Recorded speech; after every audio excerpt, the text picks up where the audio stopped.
Hello friends, what's going on? Welcome back to Football Therapy with me, your host Jan. I do hope you're all doing well, friends. Really do hope that. Welcome back to, of course, Chelsea News, the daily, excuse me, that's right, daily series here on Football Therapy, where I give you the updates about Chelsea Football Club, or certainly what's being said about them in the media, giving you my opinion, but more importantly asking for yours. A few things we want to talk about today. Callum Hudson-Odoi, Cesar Azpilicueta wanted by Xavi at Barcelona as a free transfer, and perhaps the true story behind Saul Niguez's transfer to Chelsea, with it apparently being miraculous. And actually, perhaps it was Chelsea more doing a favour to an agency more than anything else, which I find interesting. Make sure you stick around to the end to hear all these interesting and hopefully insightful stories, and maybe we'll do a little bit on Reece James versus Trent Alexander-Arnold, as it's the hot topic of the town at the moment. If you do want to support me, please do drop a like on the video if you enjoy the content.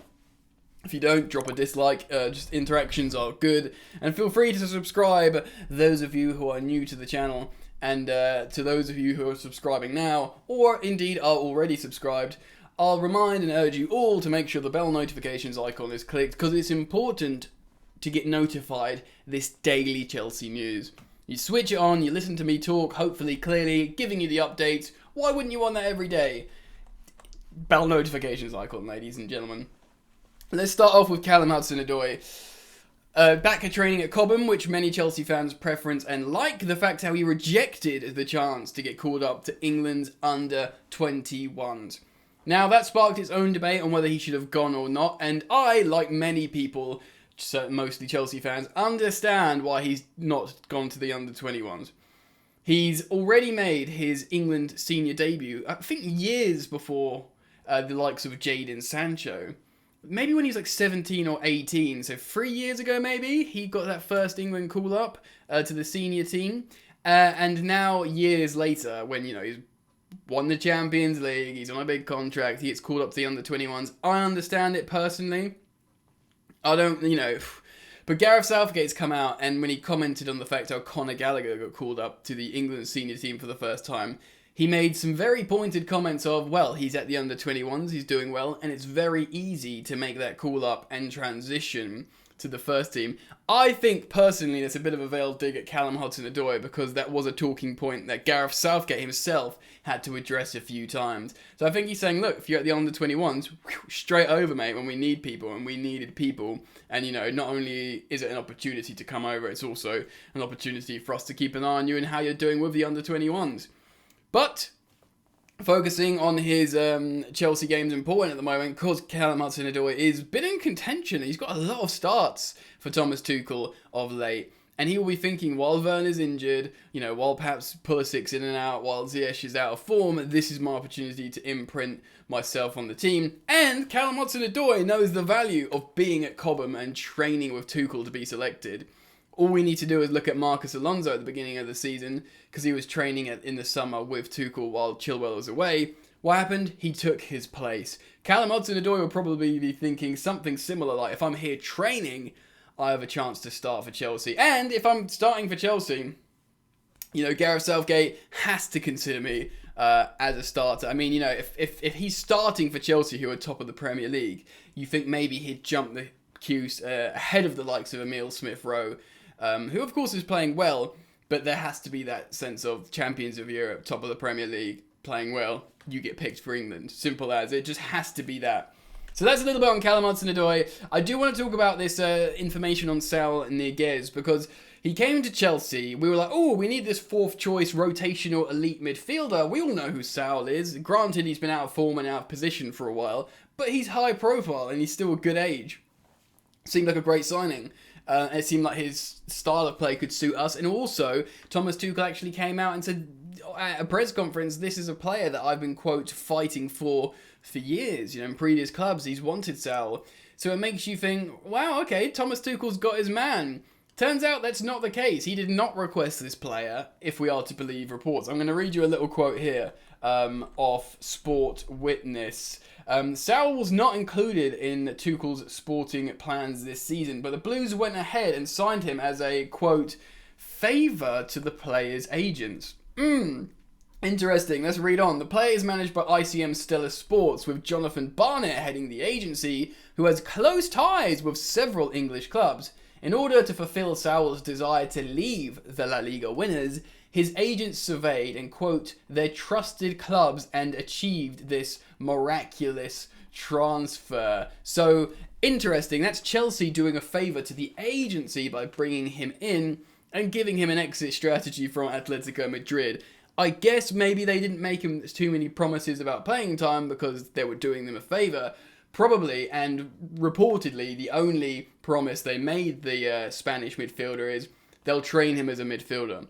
They'll coach him as a midfielder. Where, of course, at Atletico Madrid, there was reports he fell out with manager Diego Simeone, and he was being played at right back or full back or wing back. And, places where he did not want to play. He's a midfielder. He sees himself as a midfielder. That's where he does his best work. Chelsea were like, well, if you come to us, you'll certainly play midfield, my friend, but we can't promise you game time. This article at Sport Witness does go on to say that in recent days, reports in the English press have stated that the Premier League side's plan is to cut ties with the Atletico-owned man in January. So yeah, we all think perhaps he could go in a couple of months. Which would be cool, but if he goes somewhere where he plays football again, where will he go though? Saúl, is he going to go back to Atletico and not play? Is he going to go to a different La Liga side? You'd think he'd probably get still a decent transfer 6-month loan to a La Liga side because he's rated out there. Well, he's rated everywhere. He got a move to the Champions League winners.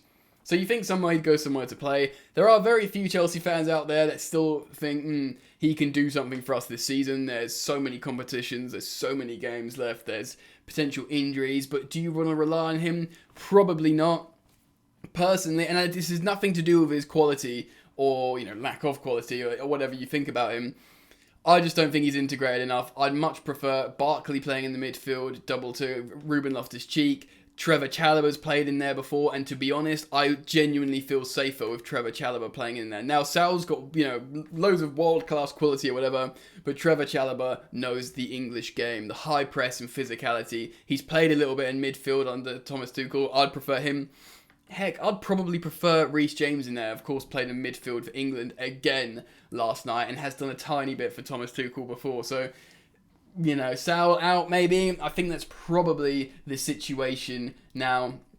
Alright, speaking of Reece James in midfield, at the end we are going to talk a little bit about Reece James versus Trent Alexander-Arnold, who, by the way, had a really good last 30 minutes against San Marino. First up though, Cesar Azpilicueta, one of the many defenders in Chelsea's roster that is out of contract in the summer. Now, yes, before I say anything else, he's Chelsea's captain. He absolutely adores Chelsea. Settled in London, loves the badge, loves being the captain.